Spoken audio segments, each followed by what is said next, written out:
As 7 festas do Senhor. Estas são as festas do Senhor, as santas convocações que proclamareis no seu tempo determinado. Levítico 23, versículo 4. 3 épocas de festas. O Senhor ordenou que fosse observado 3 períodos de festas, todos os anos, pelos filhos de Israel. 3 vezes no ano me celebrareis uma festa, a festa dos pães asmos, a Páscoa. Guardarás 7 dias, comerás pães asmos, como te tenho ordenado, ao tempo apontado no mês de Abibe. Abibe é abril. Porque nele saíste do Egito, ninguém apareça vazio perante mim. E a festa da colheita, Pentecostes, dos primeiros frutos do seu trabalho, que houveres semeado no campo, e a festa da ceifa, que é o tabernáculos, no fim do ano, quando tiveres colhido do campo o teu trabalho. Êxodo 23, do 14 ao 16. 3 festas principais eram observadas anualmente: Páscoa, tabernáculos, também conhecida como cabanas ou tendas temporárias. Tinham cada uma 3 festas secundárias, observadas ao mesmo tempo, uma após a outra. Pentecostes era realizada 50 dias depois da Páscoa e não tinha nenhuma festa secundária associada a ela. O seguinte esboço sumariza as épocas, os nomes e as partes das festas. Primeiro, abril, Abibe. Páscoa, seguida pela festa dos pães asmos e da oferta dos feixes das primícias. Segundo, junho, Sivan. Pentecostes. Terceiro, setembro e outubro, Etanim. Tabernáculos. Procedia por trombetas e o dia da expiação. B. 3 aspectos das festas. As 7 festas do Antigo Testamento são como um calendário cobrindo 3.500 anos de história espiritual, da época de Moisés até a segunda vinda de Cristo. Elas nos mostram, primeiro ponto, como Deus lidou com o seu povo no passado. Segundo ponto, o que ele queria que eles fizessem no presente e, terceiro ponto, como ele trabalharia com eles no futuro. Elas são como um cronograma divinamente preparado, mostrando o que Deus está fazendo com o seu povo e com a humanidade.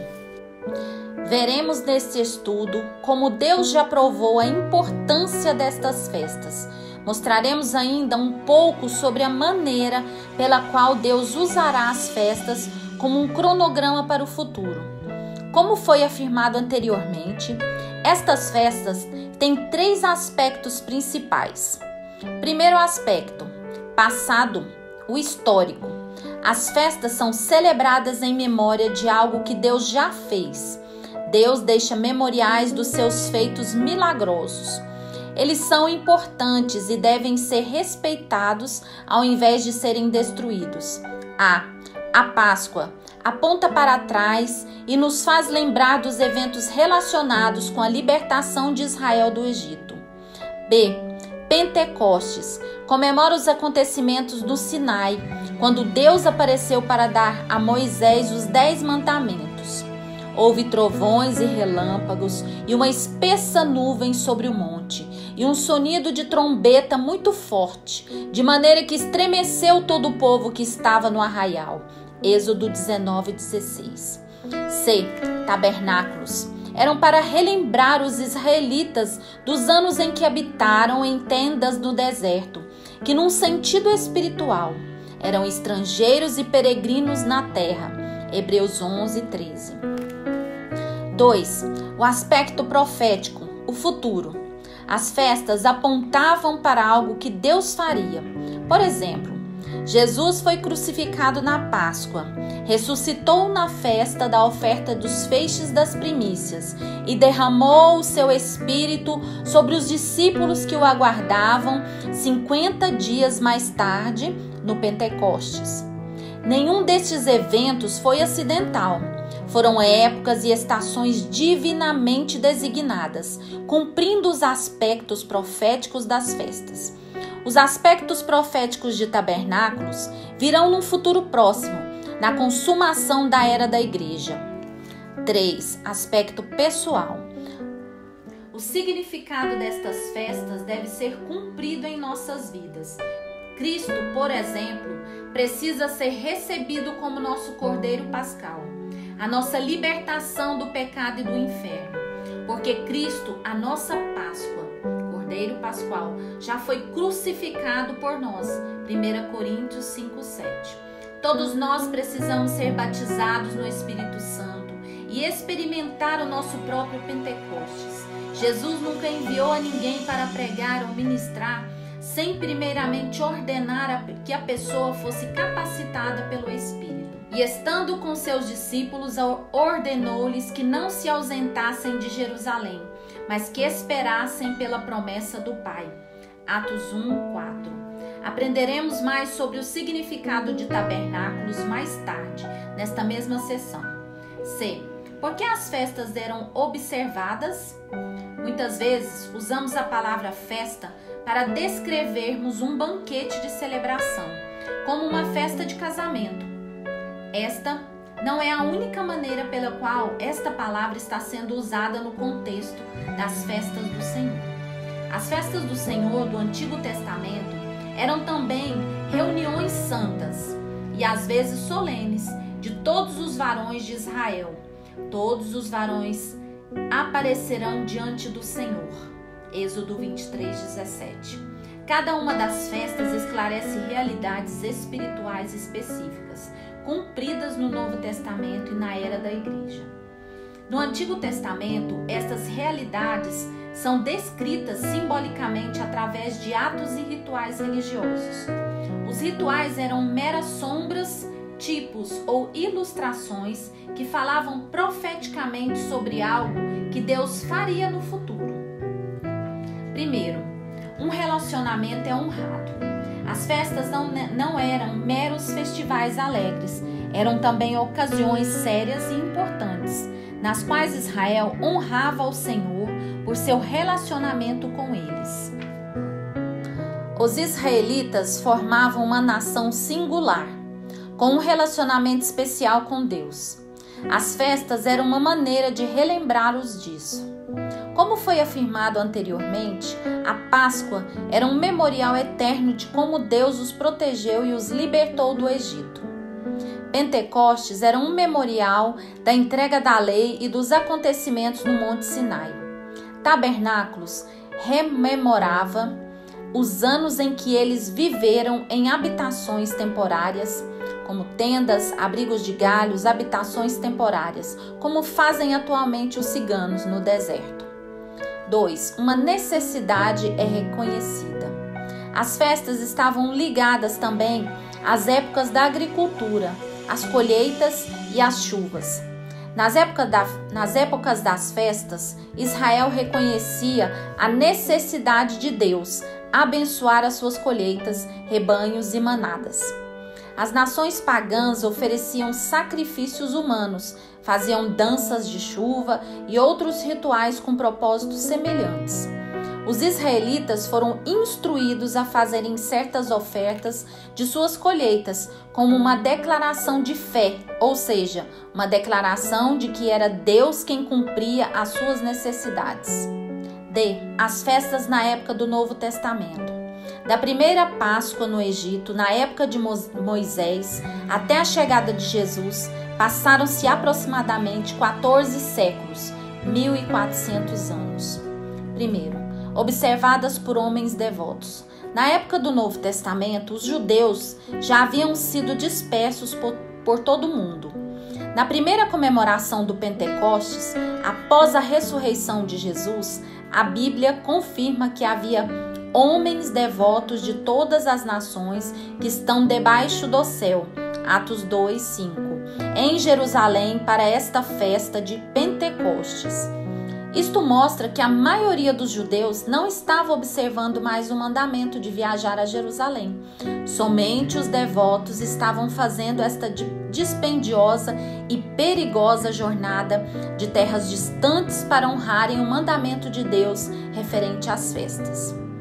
Sempre que essas festas eram observadas, tornavam-se um quadro vivo profético, apontando para algo que Deus faria.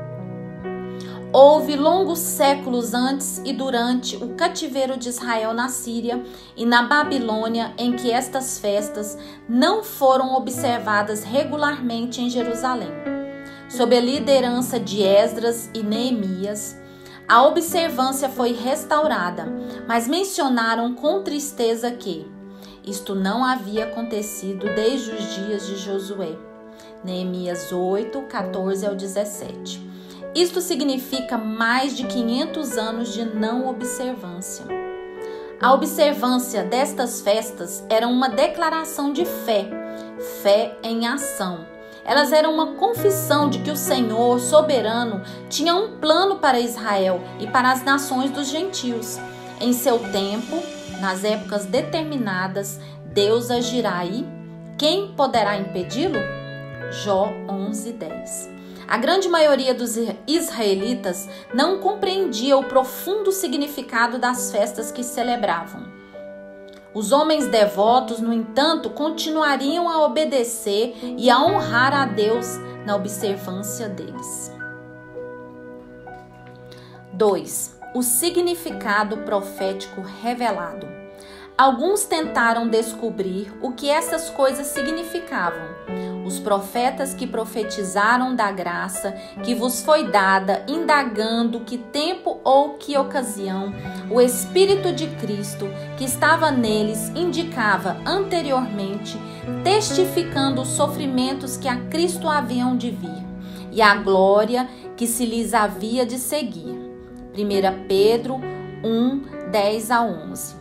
Imaginem só a sensação de alegria e emoção quando Pedro se levantou naquele primeiro Pentecostes cristão e disse: isto é o que foi dito pelo profeta Joel.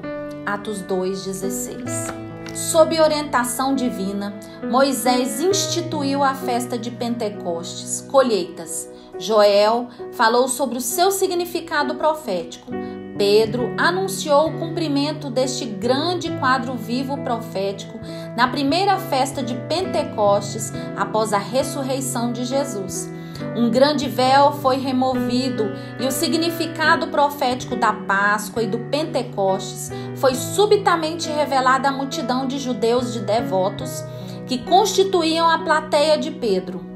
Isto resultou num arrependimento que era mais do que uma mera tristeza por causa do pecado. Os judeus crentes começaram a ver toda a sua herança judaica sob uma nova luz. Entenderam que Jesus era a figura central sobre a qual os profetas haviam falado. Não foi claramente predito pelos profetas que o Messias teria que sofrer todas estas coisas antes de entrar em seu tempo de glória? Lucas 24, 46. A igreja nasceu naquele dia de Pentecostes. Naquele momento, os homens viram com os olhos de seu entendimento espiritual que Jesus era o Cordeiro Pascual de Deus. João 1, 29 e 1 Coríntios 5, 7. Então, os que receberam com alegria a sua palavra de Pedro foram batizados e no mesmo dia agregaram-se aproximadamente 3.000 almas. Atos 2:41. Tempos de refrigério espiritual. Estas são as festas determinadas do Senhor, que proclamareis em seus tempos determinados. Levítico 23:4. E este mesmo espírito de revelação que nos levou a examinarmos uma vez mais as festas do Senhor. Talvez já seja tempo de um Pedro da atualidade novamente se levantar e dizer: isto é o que foi dito pelos profetas, para incender os nossos corações com a conscientização de que estamos celebrando novamente o aspecto profético de algumas das festas em sua época espiritual. prepare-se para a série de 7 vídeos contendo um conteúdo falando das 7 festas proféticas do Senhor. A partir do dia 9 de setembro, estaremos fazendo uma grande campanha de oração, onde Deus estará abrindo o livro da vida e escrevendo decretos sobre você e a sua família, para você receber grandes milagres. E você tem que ficar atento aos estudos com o pastor Eliseu Lustosa aqui no canal. Marque o gostei, ative o sininho, se inscreva no canal você que não é inscrito, para que você seja notificado recebendo esses vídeos de estudo que ele vai estar postando aqui no canal.